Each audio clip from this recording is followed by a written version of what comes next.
maraming mga holiday na dumating ngayong December. Diba? So, talagang pukpukan ng mga straight duty diyan ng mga security personnel. Tandaan po natin, dapat sa ganitong pagkakataon, tayong mga security guard, lawakan natin yung pag-unawa natin kung bakit nangyayari yung mga ganito. Marami pa rin ang hindi nakakasunod na pag mga holiday gusto nila talaga nasa bahay. Totoo naman po eh.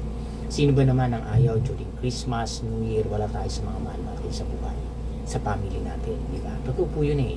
Naiintindihan namin mga officer yan. Kasi dito kami nagkakaroon ng maraming problema pagdating ng mga ganitong season. Alam natin ng mga agency, napakahirap kumuha ng mga security personnel. Hindi ganun kadali. Kasi sabi ko nga palagi, ang agency madali makakuha ng ganyan. Ang tanong, i-screeningin nila. Paano pag hindi naman swak o pasok sa standard nila? Or kahit sabing pinagbigyan nila, paano kay client natin? Diba? Imbis na makatulong, lalo tuloy mapasama. So, anong gagawin natin tayo mga nandun sa area? Tayo ngayon ang gagawa ng paraan. I-extend natin yung effort natin. Huwag magre-reklamo. Marami kasing ganyan eh. Na kapag holiday, hindi papasok. Alam naman nila. Lalo ngayon, New Year, diba? Nakaka-encounter siguro ang maraming officer. Just comment po kung talaga nararanasan niya.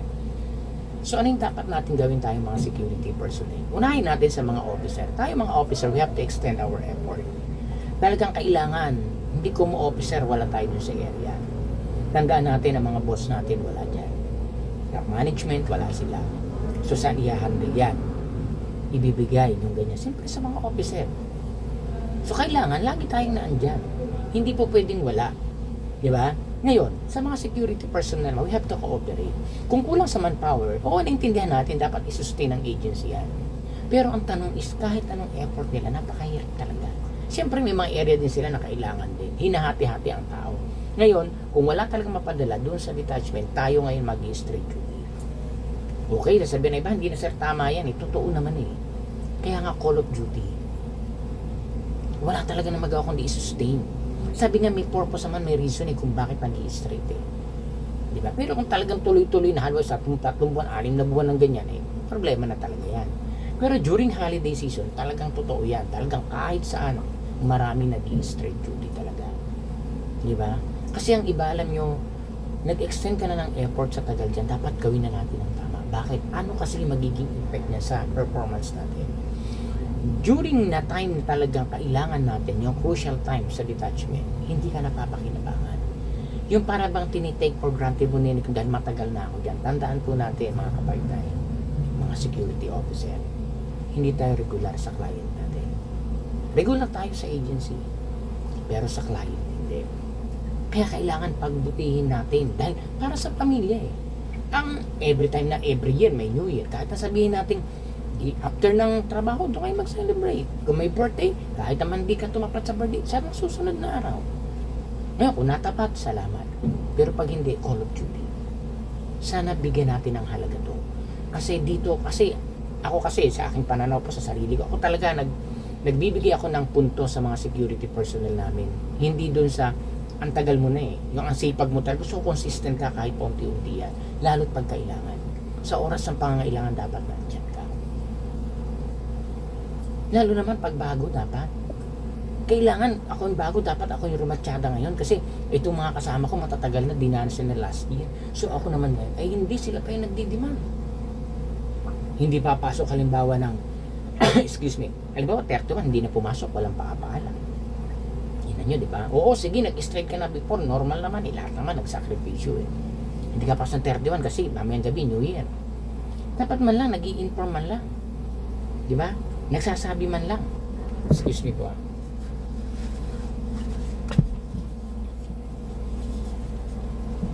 Eh wala, hindi man lang nagpapaalam, hindi man lang nagsasabi. O siyempre kami mga tatawagan mo, papatayan ka ng telepono. O kita nyo mga ganyang senaryo, baka meron kayong na-experience sa mga ganyan. Huwag nyong gagawin po yan na kayo magpapatay ng tawag ng mga officer ninyo, kahit subordinate, kahit kasamahan nyo pa yan sa security, huwag nyo wag. Kasi inuutusan ng officer yan. Ngayon, sabihin nyo, kasi galing ako ng palengke, ganyan mga reason. Hindi mo ba maisip na may duty ka na kailangan dahil alam mo, aware ka na walang tao, kulang kayo? Pasok ba sa emergency? Diba? Dahil sinasabi naman na kailangan sa ganito, ganyan, expect na unexpected. So dapat maging aware tayo sa mga ganung bagay. Huwag natin papabayaan na kasi performance mo yan. O ngayon, pagdating ng 1, hindi rin pumasok ng umaga. Kita nyo, di ba? 31, tapos 1, alam ng kulang. Dapat pag kayo nandun sa area ninyo, dapat kayo yung merong malasakit ng sobra, ay kukuha nga yung mga agent sa ibang detachment para ipadala dyan eh. Samantala yun, nag-e-effort yun sila, hindi nila detachment yun. Kasi tawag ng tungkulin na ibinigay sa kanila ng agency. Pupunta sila. Ay ikaw na andyan ka na. Detachment nyo yan, wala kang malasakit.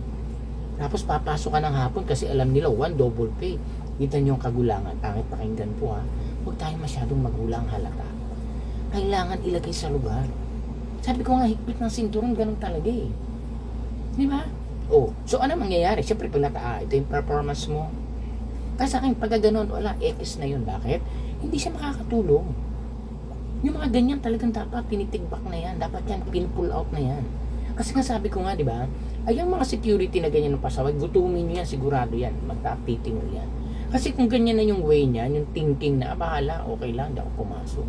Huwag ganun eh. Okay, sige, kung may ipon ka, kung rich kid ka ng pinanganak, huwag mong panghawakan yun, kaibigan. Ang panghawakan mo, yung responsibility mo, doon sa trabaho na tinanggap mo, na tinaplayan mo, kahit meron ka. Yun eh. Eh di siyempre, hindi naman palaging ganyan. Pag mag-share, makisuyo, baka pwede naman ako magkalito. Ganyan. Sige. Diba? You have to cooperate. Huwag niyong ganun. Eh, hindi ka papapasok. Tingnan mo. Di sayang. Akala niyo makakaisa kayo sa mga officer din. Holiday ngayon natin. Papay kasi ba? Awol yan eh. Kasi pwede kang bagsakan ng awol. Gawan ka ng report ng awol. Wala kang magagawa. Baka hindi ka na makabalik. Lalo't ganyan. Crucial time yan. Ano sabihin ng management? Okay, sa agency, pagbibigyan half of the management. Diba? Sabi ko nga, ang agency talaga kukupin tayo niya. Siyempre, kailangan nila ng tao. Normal yan. Pero siyempre, isipin ng agency, talaga kita kay client. Ikaw na yung bahala dyan. Diba? O, paano ka na ngayon? Hindi ka naman sa agency duty. Hindi natin sa inaalis sa equation ng agency. Laging kasama natin yan. Kahit sabi mo, wala mo na agency, nakakabit sa'yo. Kaya nga nasaan din sa patches ng agency, oh. Hindi man siyempre nasabihan mo na inaano mo siya, sinasabi mo yung name ng agency. Kasama mo yan. Kung nasaan ka, andyan din ang agency. Nakaangkla sa'yo. Kaya kung ano yung ginagawa mo sa trabaho mo, magre-reflect sa agency yan. Tandaan po natin yan. Okay, sige, okay lang, papalipat na lang ako sa agency. Magtitiwala pa bang agency pag ganyan tayo. At especially kung nasa edad na. Kung 40 plus ka na, 45 or 50 ahead ka na. Ganyan pa yung sistema ng galawan natin. 2026 na. Kaya sinasabi ko palagi sa aming mga kasama, habulin nyo maging officer kayo sa ganyang edad pa lang ninyo. Pagbutihin nyo na yung trabaho ninyo. Kailangan magkaroon kayo ng pundasyon, especially financially. Dahil hindi gano'n. Lalo ngayon, sobrang bilis na ng taas ng technology. Di ba? Yung mga AI na, artificial intelligence. Hindi natin alam, baka yung 10 girl, pasunod niya, mga 2 na lang. Paano hindi tayo makasabay? Siyempre, yung iba dyan, lilipat ang security industry. Eh, may mga background na ganito yun. Mawawala na sa linya yung iba. Tapos, wala ka pang pundasyon na itinayo. Nasa edad ka na, wala na. Hindi natin minamaliit. Gusto kong makita ninyo ano yung halaga sa performance. Hindi yan sa credential. Hindi tapos ka ng ganito. Kasi meron na kaming guard na ganyan. Criminology graduate. Naku, pagdating sa trabaho, iiwanan yung trabaho. Diba? Hindi masusustain ng inyong certificate. Yung performance ang napakahalaga. Dahil dyan titingnan, kikilatisin na mag-applic na ang mga nag-i-interview kung ano yung ginawa mo sa dati mong pinanggalitan. Kasi attitude yan, pwedeng dalin mo din yan dyan sa kung ano yung a-applyan mo ngayon. Kaya kailangan performance, mga kasama. Huwag nyo kaya, pagka nagkakaroon ng malaking problema sa department, dapat tayo magtulungan. Kasi at the end of the day, kayo din na magsasapan yan eh. Paano kung palitan ng agency, ng client? Saan kayo dadalhin ngayon ng ay kung hindi mag-absorb, paano na? Kaya nga, dapat sa oras, especially pag mga holiday season, lalo yan, mga mahal na araw, Christmas, New Year, isipin na ninyo lagi, i-advance nyo na. Ako nga, umuwi ako sa amin ng 22 sa Bataan, in-advance ko na para makapabigay ng sa pamilya ko, sa mga pamangkin ko, kapatid ko, especially sa mother ko. 22, balik uli ako. Kasi inisip ko yung trabaho tayo, pagdating ko ng 22 naging magahan, may problema kami. Kung wala ako, di laki ng problema talaga. Umalis ako dito sa Pasig ng 22 ng alas 7 ng umaga. Bahay ako pa Bataan. Dumating ako sa amin, mga 11 yata, nananghalian ako, punta ako sa hulo namin, ganyan, ganito. 4 o'clock ng hapon, bahay ako pabalik. Ganun talaga eh. Kaya sabi ko, andito ako sa trabaho. Kailangan yung commitment eh, hindi na kailangan yung sweldo. Hindi yun eh, siyempre may 13 month, may mga sweldo rin, may ipon din. Hindi yun ang habol mo, ano mo is malasakit mo sa trabaho, commitment ko, yung responsibility ko as an officer sa trabaho. Ganun din ang mga playing card, dapat may isip tayong ganyan.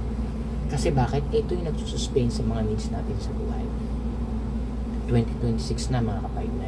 Kailangan, you have to change. Hindi naman bigla, konti-konti, dahan-dahan. Huwag niyong hahayaan na masayang yung pinaghirapan ninyo, yung pagod ninyo sa ng license ninyo ng ganun-ganun na lang. Tapos na ang 2025. This year, January 1, 2026, start natin ang buhay natin maayos. Performance, attitude, napakahalaga. Isipin natin na kung wala yung trabaho natin, paano tayo? Gusto mo na lang ba habang buhay ka na sa trabaho mo? Walang may gusto niyan. Paano na? Mag-start ka. Hindi pa huli ang lahat. Kung nandiyan ka pa sa trabaho ngayon, nag-lag ka ng konti, may purpose yan, may reason. Matuto tayo doon. Kaya yung mga nangyari, ups and downs natin noong 2025, tapos na po yun, positive or negative man yan. Ang importante lang, ang dalin natin this 2026, ano yung natutunan natin sa mga bagay-bagay, sa mga nangyari sa atin noong 2025 na pwede nating dalin ngayon upang higit na mapaigting yung husay at galing natin bilang mga security na mga laga ng maayos, safety and security ng ating client. Hindi lang to para sa ating agency, hindi para kay client. Number 1, para sa sarili natin at isigit sa lahat sa ating mga pamilya. Maraming salamat mga ka-5-9. God bless po and have a blessed new year po sa ating lahat. This 2026, salubungin po natin ang 2026 ng may pagmamahal, paggalang at higit sa lahat. May pagmamahal sa Diyos at malasakit kung anong ibinigay niya sa atin. Papunta doon, patungo sa tagumpay na ating minimiti sa buhay. God bless po.